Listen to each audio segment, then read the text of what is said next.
할렐루야. 한 주간 평안하셨습니까? 옆에 좌우의 분들에게 이렇게 인사해 보셨으면 좋겠습니다. 언약의 사람은 기다림 속에서도 빚어집니다. 언약의 사람은 빚어집니다. 이번엔 이렇게 화답해 보시겠어요? 하나님의 때는 감옥 속에서도 멈추지 않습니다. 하나님의 때는 감옥 속에서도 멈추지 않으십니다. 아멘이십니까? 여러분, 우리가 살면서 이런 경우를 만날 때가 있지 않습니까? 기도를 열심히 했는데 전혀 응답이 없고 아직 그대로입니다. 믿음으로 열심히 살았음에도 불구하고 현실은 여전히 감옥과도 같습니다. 하나님을 붙들고 하나님의 이름을 부르짖었는데도 불구하고 아직 앞에 길이 전혀 보이지가 않습니다. 그러면서 마음속에 이런 마음이 계속 이런 질문이 올라옵니다. 하나님, 도대체 언제까지입니까? 오늘 본문은 바로 그 질문을 가지고 나온 바로 우리들에게 그 해답을 알려주는 말씀입니다. 우린 지난 주일날 언약의 사람은 억울함 속에서도 빚어진다는 말씀을 살펴보았습니다. 요셉은 거룩을 붙들었는데 거룩을 선택했지만 그 결과는 어떻습니까? 모함과 누명이었고 결국 감옥에 갇히게 되었죠.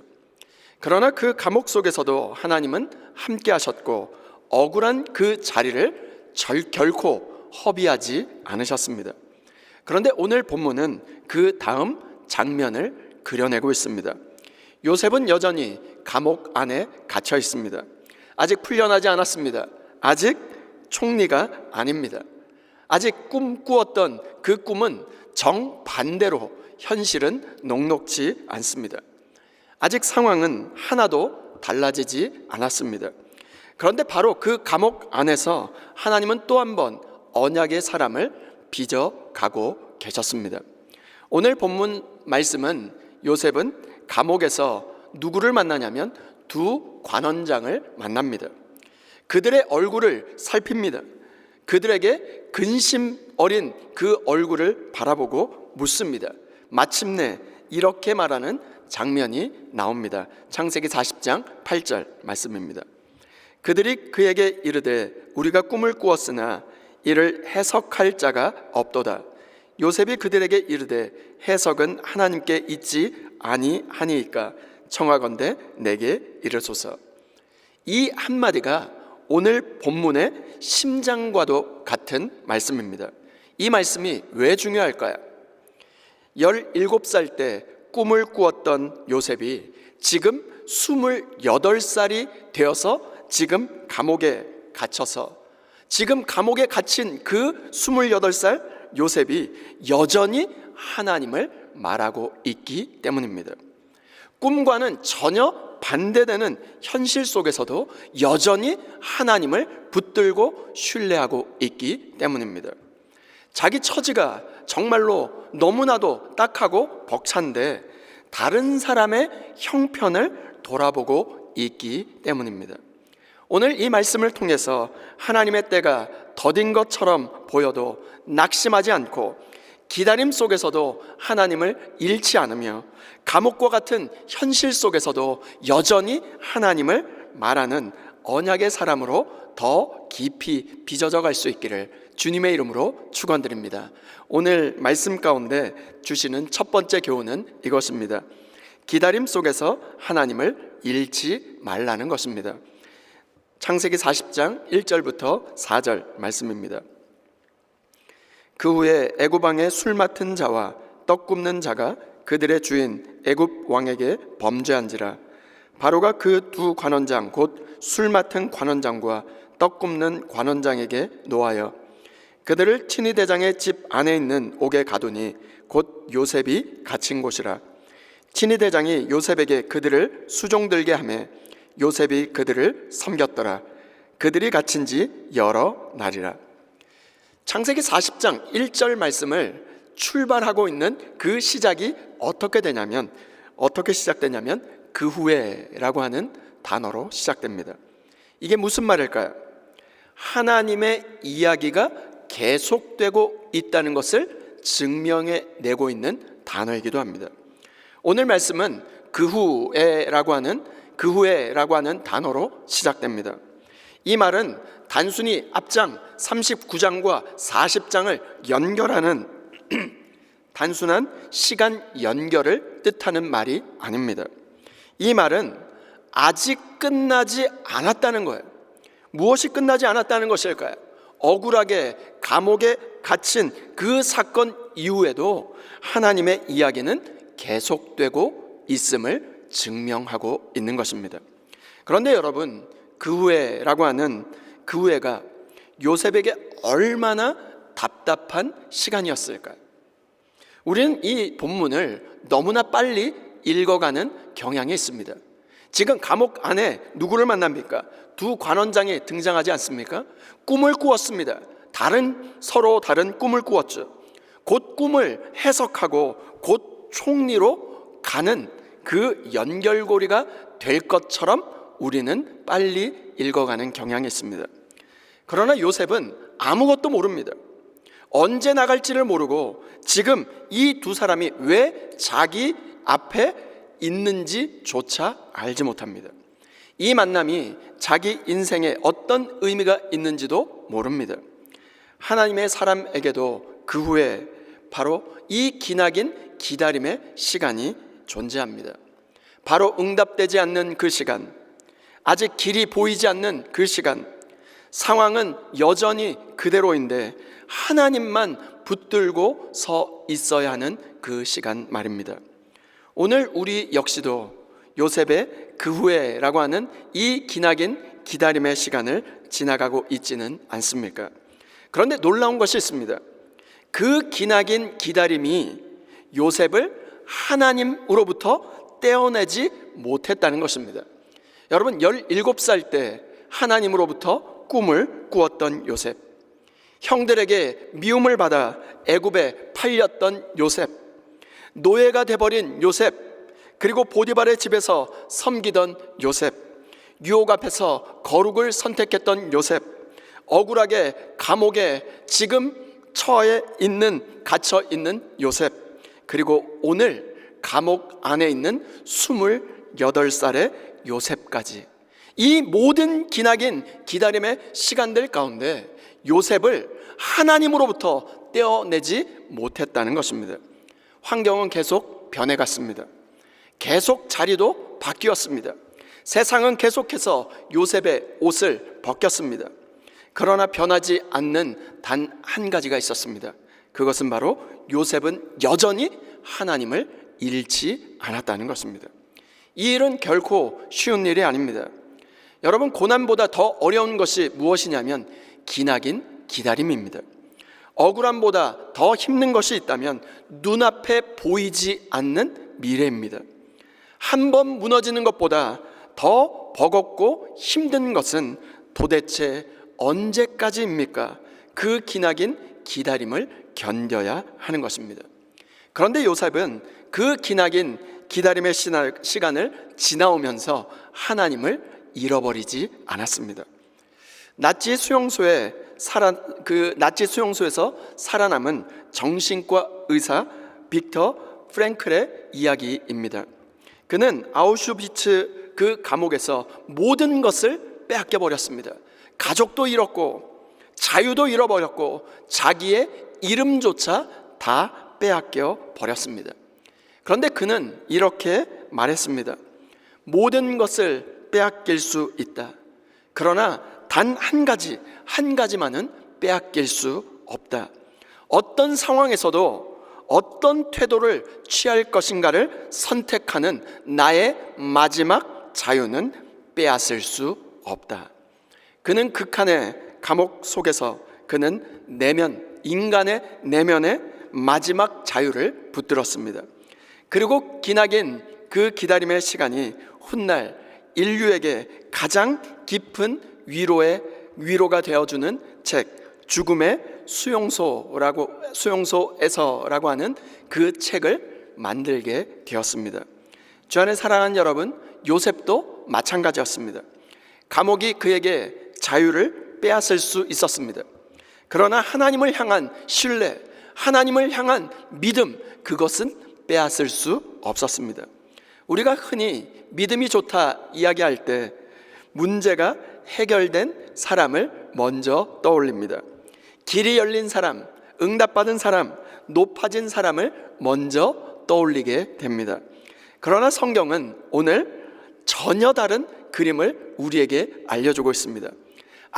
아직 감옥 안에 있는데도 하나님을 잃지 않은 사람, 아직 풀려나지 않았는데도 하나님의 때를 끝까지 신뢰하는 사람, 아직 꿈이 이루어지지 않았는데도 하나님을 놓지 않은 사람, 그 사람이 바로 언약의 사람인 것입니다. 오늘 우리의 삶에도 그 이후에라고 하는 정말로 기나긴 기다림의 시간이 있지 않습니까? 기도했는데 아직 응답이 없고, 믿음을 붙들고 살았는데 현실은 여전히 감옥과도 같고, 하나님을 붙들었는데 아직 여전히 길이 보이지 않는 그 상태 말입니다. 그러나 낙심하지 마시길 바랍니다. 하나님의 시간은 감옥 안에도 멈추어 서지 않는 것입니다. 우리 눈에는 정지된 것 같이 보일지 몰라도 하나님의 섭리는 여전히 지금 보이지 않는 곳에서 움직여가고 있는 것입니다. 이 그 기나긴 기다림 속에서도 하나님을 잃지 않고 하나님의 때를 기다리며 하나님의 역사의 시간을 마주할 수 있는 저와 여러분 모두가 될 수 있기를 주님의 이름으로 축원드립니다. 두 번째 교훈은 감옥 속에서도 여전히 하나님을 말하라는 것입니다. 5절부터 7절 말씀입니다.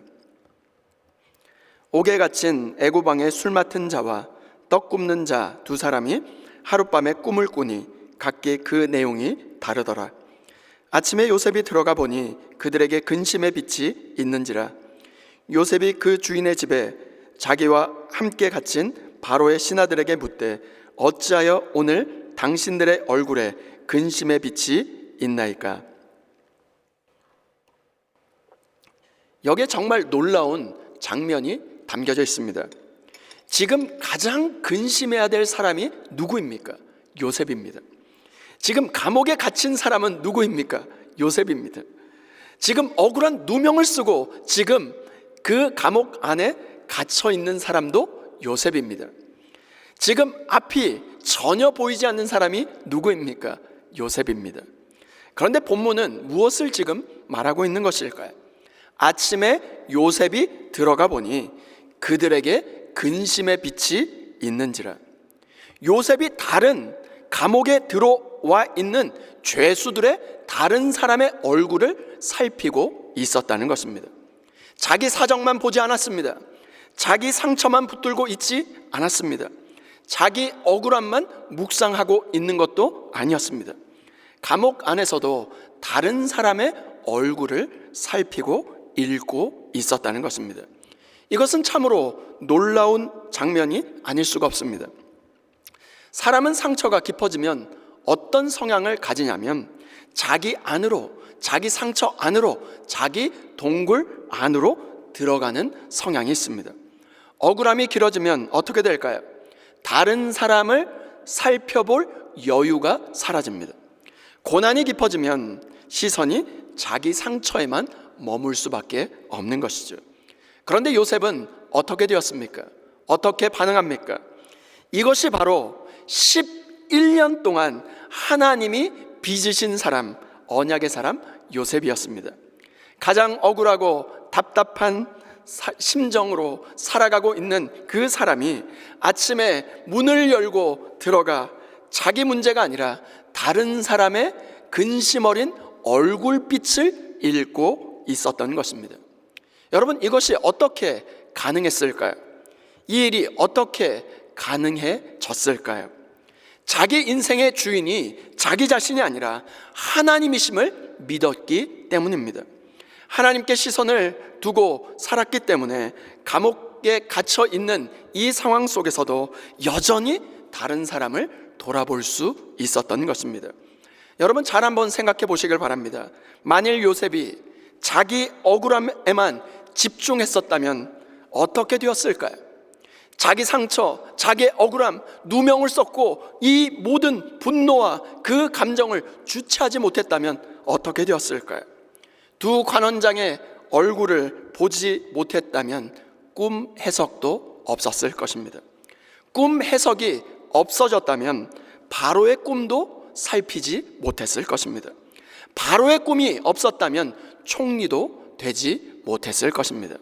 하나님은 요셉의 이 섬김을 통해서 그 길을 열고 계셨던 것입니다.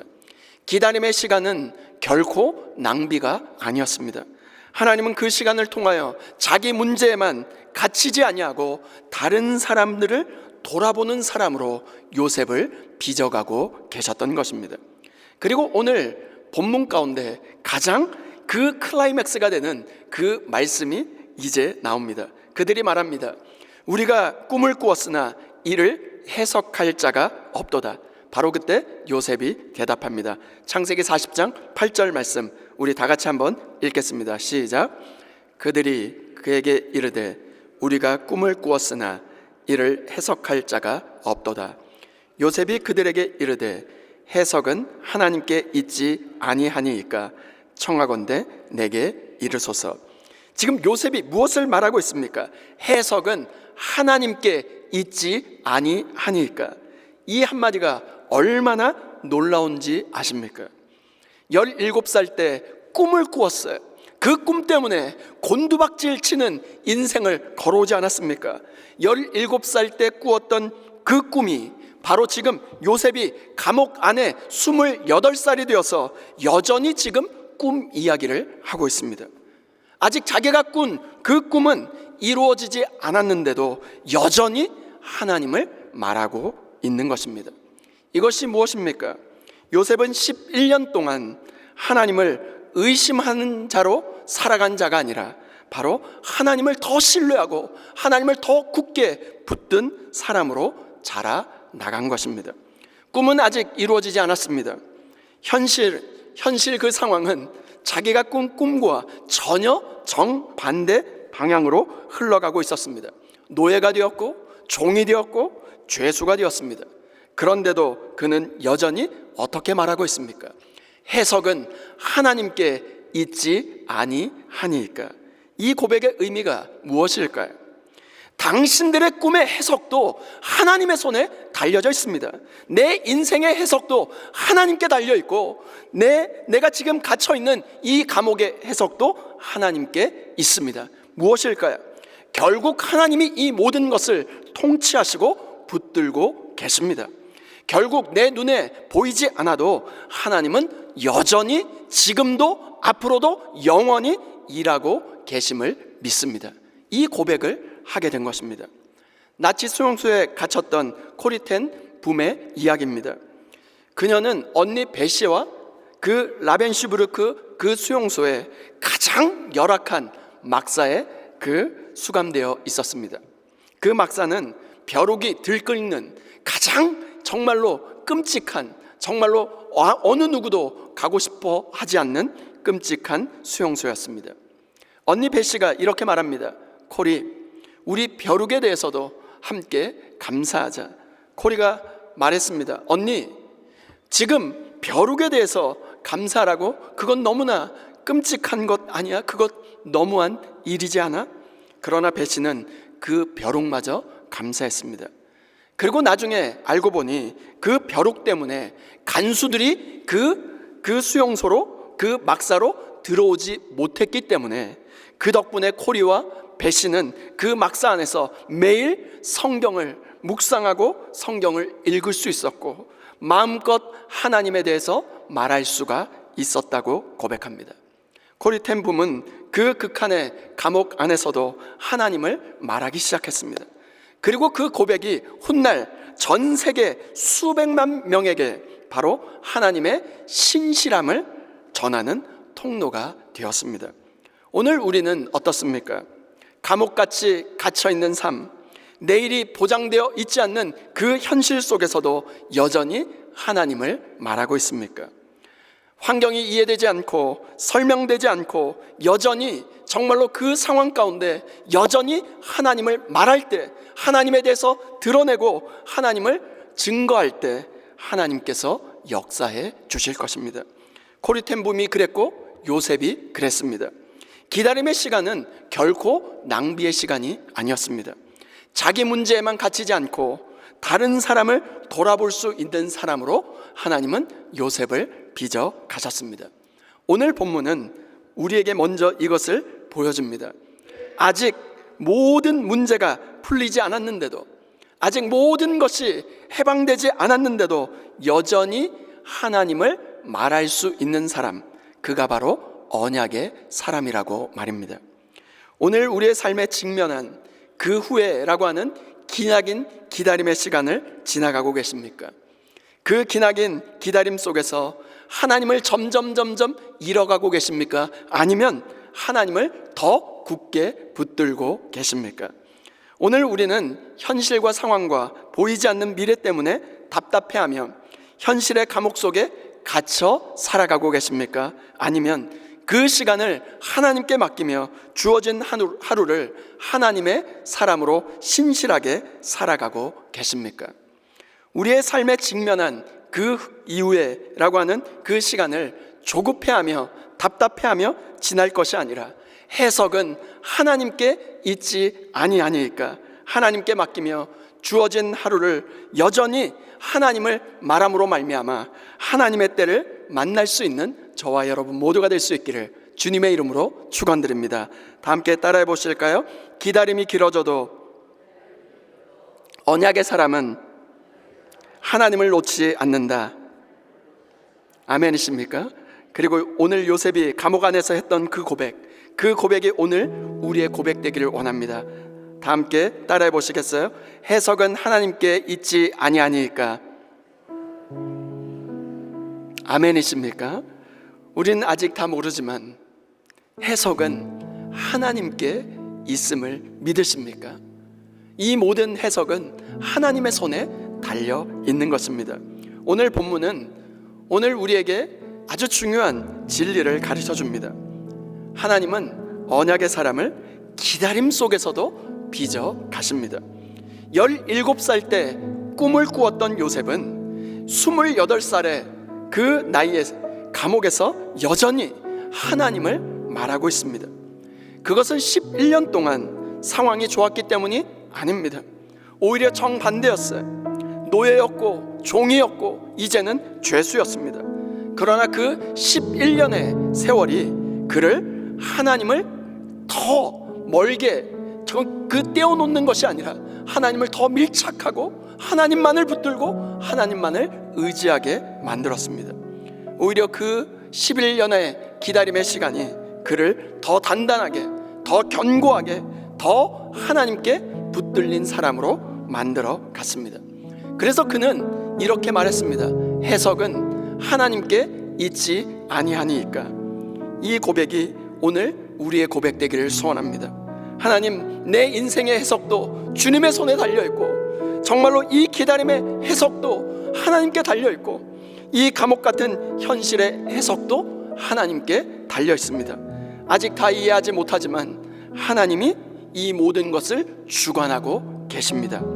혹시 우리 가운데 하나님의 때가 너무나 더디다고 느껴지시는 분이 계십니까?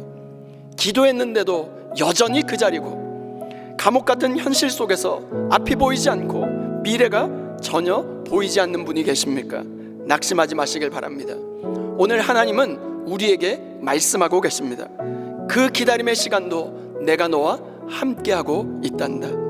하나님의 때는 결코 멈추지 않는단다. 반드시 내가 너를 통하여 그 일을 이룰 것이다. 기다림은 낭비가 아닙니다. 기다림은 준비였습니다. 감옥은 끝이 아니었습니다. 감옥은 요셉을 총리로 만드는 시간이었습니다. 감옥은 하나님의 사람을 더 깊이 빚으시는 자리였습니다. 하나님은 이 기다림의 그 시간을 결코 허비하지 않으십니다. 그러므로 이번 한 주 동안 기다림 속에서 하나님을 놓치지 마시길 바랍니다. 내 문제에 갇히지 아니하고 감옥 안에서도 다른 사람의 얼굴을 읽는 하나님의 사람으로 설 수 있기를 소원합니다. 그러므로 정말로 무엇보다도 여전히 우리의 삶 가운데 하나님을 말할 수 있기를 소원합니다.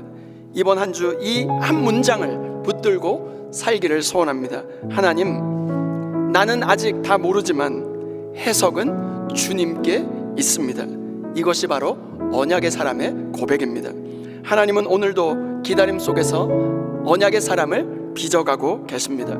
그러므로 우리 모두가 이 기다림 속에서 하나님을 잃지 않고 감옥 속에서도 여전히 하나님을 말하며 마침내 하나님의 때에 하나님의 그 언약의 사람으로 더 깊이 빚어져 갈 수 있는 저와 여러분 모두가 될 수 있기를 주님의 이름으로 축원드립니다.